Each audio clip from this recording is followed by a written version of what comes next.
Generally, as somebody who pays a property tax bill here in the town, I'm generally supportive of it. I would like to see Pahoa stay funky, though.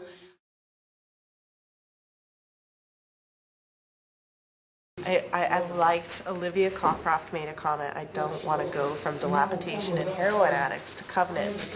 A lot of us have lived on the mainland where it's gentrified and their restrictions make things a little bit too quaint and a little bit too clean. Pahoa's like the antithesis of that, and it is a permanent rainbow gathering, so we really need to preserve that funkiness that is actually an attraction to people. I also really have a hesitation about creating another layer of bureaucracy when it's already difficult enough to deal with the county, and particularly the building division. My prayer for Pahoa is Abraham's. This is I pray for all of us to find our true minds and get on with living. And I agree with you. Somewhere along the line we got to stop it. No, don't touch that building. We like that building just like it is until it falls down. Yeah, so somehow I gotta like keep that essence. I want that essence. Let's put those bunkers and they have to go around and it becomes a pavilion. We're not there yet. Maybe in 20 years we'll be like to the point like all that's kind of like yuppie. You know? What, Berkeley? Well, I'm only talking about not so much design except that the streets. You can't just drive down the streets real fast. They got these things where they're... No, I agree with you. It's this like is a slow the 25 road. mile per hour. Right, and you wouldn't know it. And like John Olson was saying, oh, the bus stop. When the buses stop and the whole town shuts. Yeah. So what? So what? Let them stop and wait and look in the windows of the few shops that we have and say, oh, look at that. Exactly. Like, slow down. This ain't the mainland, you know? Let us like have, I think, and people really want to see, I think that in the future, if we're going to talk about when my kids come back from college and kind of like take over, because that's what we're talking about, they're going to want to ride their bikes and their skateboards, and they want to cruise through town, and they need to be able to do it safely. We want to be able to preserve that little 2-lane corridor that everybody loves to just pull in and be like, wow, look how small these little roads are. They're that small for part of that John also said we don't want to do historic preservation. Well, that's in essence preserving history right there. It's like keeping that little corridor as small as it is. And I'm not all into like, let's widen everything and make it really difficult. You know what a nightmare it is on the mainland when you try to cross a street and like the bus is going, you're like trying to figure out the bus system. You realize you're on the wrong side of the street and there comes the bus, but the road is so wide. You can't even run across it. You have to go all the way to the intersection and push the little button and wait for the green light in order to safely cross the road, and by that time you've missed the bus. So we've got something that we've got to just make sure that people can ride their bike all the way to Malama Market. Yeah, without the fear of me. Yeah. Well, it was nice talking to you. Cop talking until we make that more efficient and we make it more like the planning department. Because the planning department has an accountability to the public. You have 90 days to turn something around and give it back, and the building division doesn't, and it holds people hostage. And so people are going to be scared about having another extra layer of somebody to review their plans. And I just want us to talk freely about that, because it's like you're afraid to talk about the building division because the inspector's going to come back and tell you yet another thing that they didn't. The light switch that they never saw on the first 4, 5, 6, 7 times that they've come to visit you. The vision for how this would be set up right now, hopefully you'll appreciate this. Building division not involved at all. But they will be. No, they won't. Just the director? No, they won't. The planning department will be the agency that confirms whether or not the design guidelines have been conformed with in any project proposal. Oh, we're sorry, but you're in the Pahoa Design District and you need to have your plans reviewed by that design review board first. And so you'll have to go back to them. Yes, it's an extra step. Yes, it's an extra step. Yes, it's an extra step. But the building division is not involved in it. When you come back and you've got that confirmation from the design review board that the plans are fine with them, then they go on to the normal process from there. Yeah, Larry, I think I understand her frustration. I'm a developer by trade. And I have had many building inspectors come into buildings that I've designed, fire marshals go, need a sign, move this, move that. That, unfortunately, from the design guidelines group is way out of our influence of things, and it's another axe to grind with the building department. Noting I love everything about it, is what I'm trying to tell you, but my apprehension is another layer because it is really cumbersome. What you might be afraid of is that is one more department going to interpret something else? Or somebody who's going to take years. Years to do it. And again, I think it's our goal that once the design review committee stamps the plans, everybody down the road isn't going to screw with them. My name's Dave Wright. I've been involved somewhat in developing these. Some of the questions I had, and I just read the guidelines again, is, and correct me if I'm wrong, my understanding is now that this review committee really only has the power to make recommendations. So that theoretically, the design review committee could not approve it and you could still get your building permit. I would like to see some more control come back here again. And the way these are drawn up right now, the control is still with the county. You have to be careful about giving too much power to a local entity that has no real accountability. So what if you have somebody that submits plans to the design review board, and the members of that design review board just don't like that person, and they don't approve their plan? The planning department has to have the ability, or the county at some level, has to have the ability to recognize and overrule a local review board that's kind of overstepping their authority. I mean, what we're talking about here is an overall, appearance that's consistent with the more plantation, blah, blah, blah. I mean, we're not saying it has to be 3 feet and 2 here and the windows and thing. Right, you're absolutely correct, and that's the way they are written. Well, and that, though, why would that require some hoo-ha engineer boy? It could be mom and pop and the grassroots folks, if in fact it's determined what those things are. We're also thinking that what needs to happen, if these get adopted, what really needs to happen is every person that owns property or a business within the design district needs to be aware these design guidelines have been adopted. To get the word out, after a time, people are going to know, I live in the design district, I need to go to the design review board before I go get my building permit application and start that process. Just go ahead and get it done, get it out of the way. Did you say that the zoning in Powhatan in that medium density, that's all commercial? A good question, because it's not. We had a meeting last week What the medium with the density planning. means is that it identifies what kinds of upzoning you could apply for in that area. Point 2. The building department enforces the roofing code that the council passed. So don't blame the inspectors for doing their job. Maybe I'm wrong, but the Pahoa Design Review Committee may not be necessary at all, because you already have simple guidelines, and you're taking that directly to the county. And in the county planning department, there's sharp guys there, and women. Over time, we're seeing that that is a very likely potentiality, is that we may not need a local, and we have to have something put into the rules that says, if we can't even put a design review board together, if we can't find enough people to volunteer to do that, then it's going to have to fall on the planning department to make that determination. Will this be included in the title of the property?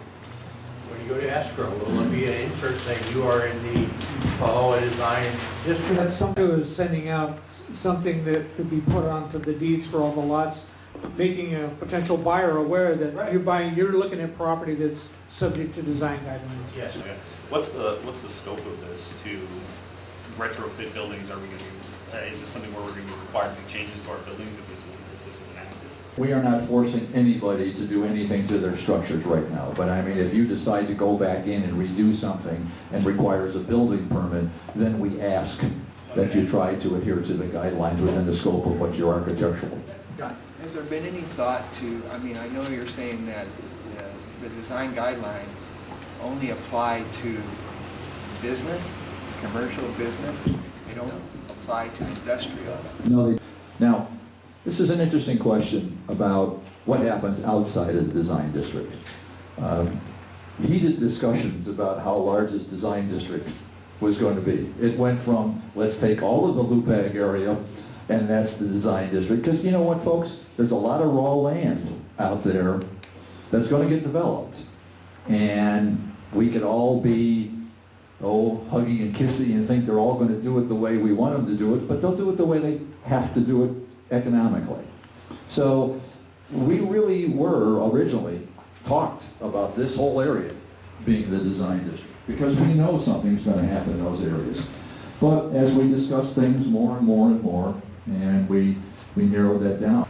Industrial development is pretty ugly. To say the least. I don't know why it has to be that way. I mean, you could put front Utilities.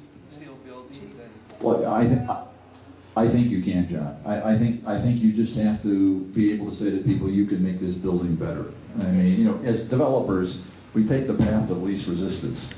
You know, and until somebody tells you the way something has to be done, then you'll do it the way that has to be. But what's going to be really happening here is we're going to gentrify our community. That's what we're really going to do. And I guess I'm in favor of that, but it's going to change the whole. When I go to the meetings, I have people walking down the street and they go, "Hello, funky." And right now, this doesn't really do that. And I think it cleans it up and it's a good deal. But I think there's room to expand this if more people come in and get involved.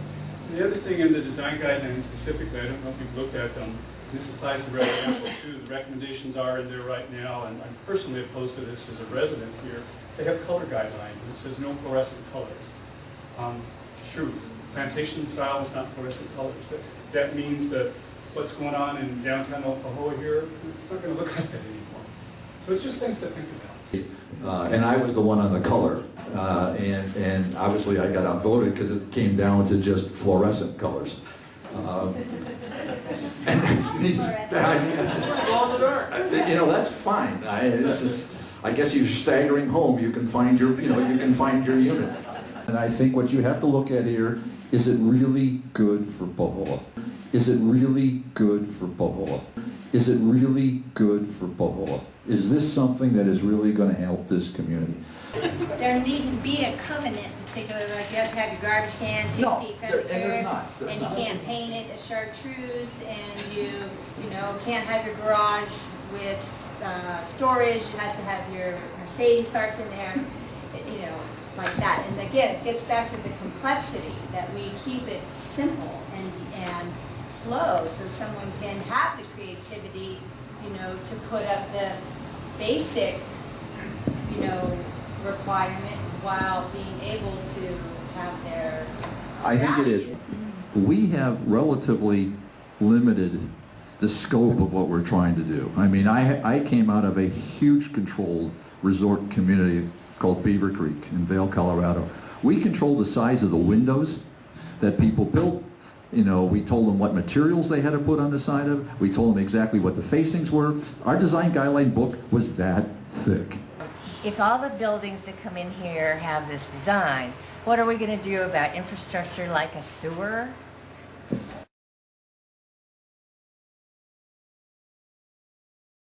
The Bohoa Master Plan that's the document that still we're getting ready to start working on drafting pieces of that, but that's what's going to address all the infrastructure needs: sewer, transportation, water, power, parks, all those kinds of infrastructure requirements that a community needs to thrive are going to be addressed in that plan.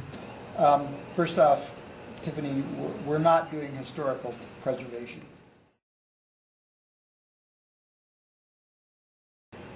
That went off the table on day one. That would be immense, and the property owners could never afford it. So, why are we doing this is a question that we need to answer when we start this. We're doing this because a bunch of us got together and said, all this growth is coming, and what are we going to do about it? We said, well, the first thing is we got to find out how many people out there in the community agree with us. And we did a survey. And not surprisingly, the survey came back and said pretty much what we thought is We want to keep Pahoa as much as possible the Pahoa that we all came to. Okay, that was number one. And the majority of the people who responded to the survey said, don't change the look of Pahoa. And that's why we're doing design guidelines. The implementation part of it, because the growth is coming, the subdivisions out there are there. Those lots in those subdivisions are in private hands, and there's thousands of them. They're going to have an impact on this town. And I think a lot of the people who worked on this process, like me, you made me Bill Gates tomorrow and I had his checkbook, I'd make all those lots disappear. You know, and I'd be more than pleased to go home. But that isn't going to work. We're going to have to protect those elements of the old town. Everybody agreed to that. Protect the old town. If there's got to be a regional town center, the old village has to live within that, and it has to be protected. So, and then you get onto the other economic issues. All those people and their children are going to need jobs, and they're all going to come here for a quart of milk and a roll of toilet paper, and we're going to have to look at the roads, and we're looking at the sewers, and where's the power going to come from, and where does the park and ride for the bus go, and how do we get a bus system through the town that doesn't shut the town down? My name is R.J. Hampton. Been here 20 years. I am honored that the picture on your plan is of my building and my business. I'd like to take a moment to explain to you exactly how it works in Pahoa to keep it funky. Okay? Funky people like me come in, and we look at the possibilities 20 years ago, and we take over the Akibono Theater, and then we start to buy up buildings. I bought the laundromat. I stood out in the middle of the street and I said to Sadamo, I said, I want to buy your building. And we sat down with sake, we drank sake, I bought the building, the old washateria and the little place next to it. Everybody remembers that little haven of a hangout.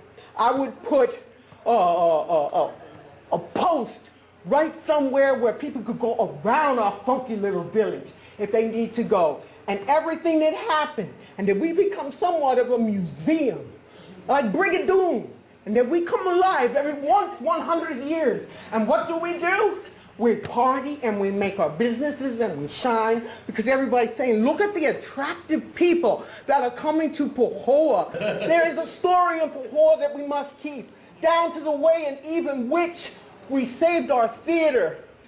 I'm appealing to you. There's a life force in Pahoa, and I'm going to fight with every breath of my body to make sure that what was here is here when our children and your children come, and they can come to a place of peace and love and happiness and parties and festivals and arts and chalk drawings and everything else that we had 20 years ago. And the free shows and the free feedings and the helping each other. I want it back. I want it back, people. I want it back. My husband, who's been here much longer than me, remembers when the mural was much different. This is a mural town. One of the things that really annoys people about the Long's Drugs Woodland Center is that there is no mural on the side of Long's Drugs. And so, like, let's scratch the color thing. Let me respond to the fluorescence, because I think everybody. Let me tell you something. Do you want a bike share program with fluorescent bikes and fluorescent tracks? Here's my read on fluorescence, and by the way, it's only my read. Okay. We are all used to looking at buildings that are 25 and 30 foot wide.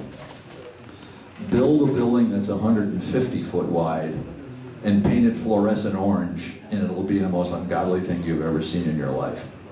That's all I ask people to think about. If you want it, it's okay. Where's it going? But I mean, take Malama Market and paint it fluorescent orange. If you went Malama Market fluorescent orange, that's the size and scale of some of the new stuff that's going to be coming in here.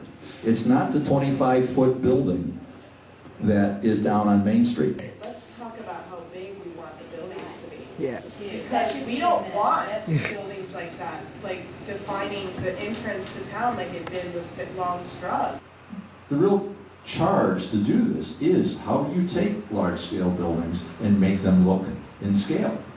You can't make a KTA less than 40,000 or 50,000 square feet, or they won't come in. How did Longs get in with what they've got? I mean, there's no flow between the Pahoa sign and the pond, and then all of a sudden you have this how did that happen? We can control this to the nth degree. And just as somebody said, we can tell you what your trash can looks like. We can tell you where you got to place it. We can tell you all this. Where do we stop? You know, what is important to the community? That's the question we really ask. What is important to the community? From someone who spends a lot of time in the village, you can see like the race is on with the development, the new little strip mall we're getting down, or whatever it's called, strip center. And then Lukine's got the humongous septic tank sitting out back, prepared to put it in, and it's like, and I guess Bryson guys, they're doing their own on-site development. It's like, and then you see the older places, and literally, I mean, they're on cesspools. So for them to do anything, you can't have a restaurant because you can't get rid of the effluent, and you can't have a bathroom that has both men and women. So the buildings are sitting there dilapidating as we speak. And for someone to try to come in there, you pretty much have to raise the building to even go to put your septic system in. So pretty much everyone on the street is like, where's that plan at, by the way? Can we get the wastewater systems that we need so that it would become advantageous to keep Pahoa Village, you know? Step one in that process is to try to decide what will work and what won't work. And the funding is going into this year's CIP budget for a feasibility study for a sewer system of some kind in Pahoa. And I'm noticing a lot of people, a number of people are leaving, and I know we have the keypad voting. Oh, I've got some advice. I want to vote. Please, how do you feel about the proposed design district area? So is it just about right and reasonable? Too small should include all of the Pahoa plan area? Too large should limit to Pahoa Village Road? Not wanted or needed? Just draw it right in the middle. I think 1 is 4%. I'm going to tell you right now, I'm not in the 4%. All right? Next one. Design guidelines should apply to commercial only, commercial and residential, commercial and industrial, all structures, not wanted or needed. All structures. Wow, man. Commercial. Was tonight's meeting productive and informative? Oh, hell yeah. Oh, hell yeah.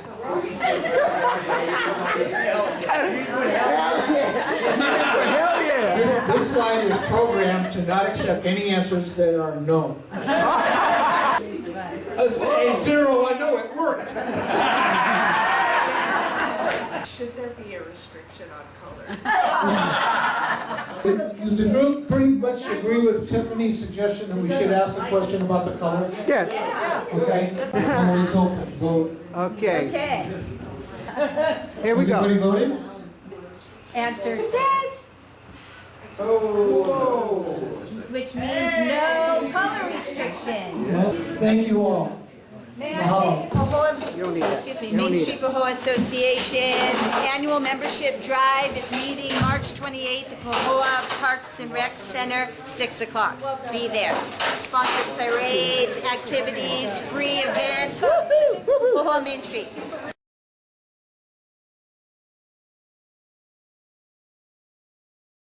I made this short video to humorously make a point. The video you are about to see was filmed at a Pahoa Design District Working Group meeting, March 5th, 2013. I had the pleasure to document with my video camera a subject quite dear to me, the future look of Pahoa. It was an evening meeting, and the councilman from the 5th District, Zendo Kern, was in attendance with his girlfriend. As I began to pan the audience with my camera, I captured Councilman Kern sparking with his girlfriend during the meeting. Why is Councilman Zendo Kern at a public meeting behaving as if he's on a date? I would have preferred to have seen Councilman Kern listening attentively with his aide by his side taking notes. When you become a council person, you become a public figure, and your posture should reflect your responsibility. For those of you who may think this is petty, I say this is a symptom of a slow cancer growth that is left over from the Bloss era. To the young lady in the video keeping company with Councilman Kern, know that when you are out with him, you are in the public's eye. Just remember, not everybody voted for your boyfriend. I need to point these things out to my councilman publicly so that he can improve upon his behavior in the future.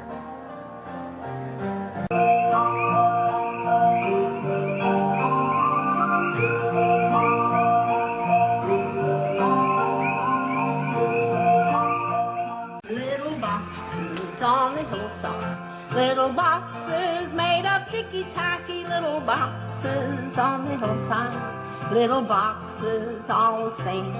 There's a pink one and a green one and a blue one and a yellow one, and they're all made out of ticky-tacky and they all look just the same.